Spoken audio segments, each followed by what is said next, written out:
కన్యా రాశి వారి ఫలితాలని పరిశీలించి చూస్తే గురువు నవమంలో ఉన్నాడు, శని ద్వితీయంలో ఉన్నాడు, రాహు తృతీయంలో ఉన్నాడు, కేతువు నవమంలో ఉన్నాడు.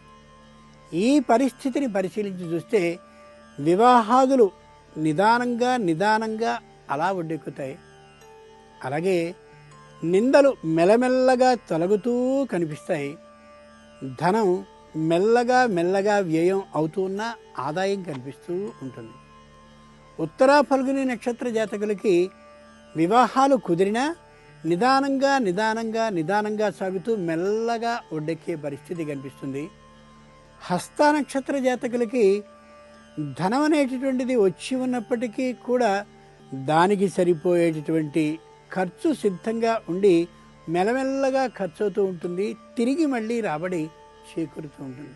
చిత్తా నక్షత్ర జాతకులకి నిష్కారణమైనటువంటి నింద మీద పడ్డప్పటికీ కూడా వెంటనే తొలగిపోయి మానసికమైనటువంటి ధైర్యాన్ని ఒకటి ఈ వారంలో కనిపిస్తుంది. దైవపరంగా అయినట్లయితే లక్ష్మీ అష్టోత్తర శతనామాల్ని పఠించడం మంచిది. సేవాపరంగా అయినట్లయితే నిజమైనటువంటి పేదతనంతో బాధపడే వాళ్ళని గమనించి వారికి ఆహార పాత్రల్ని దానంగా ఇవ్వడం మంచిది.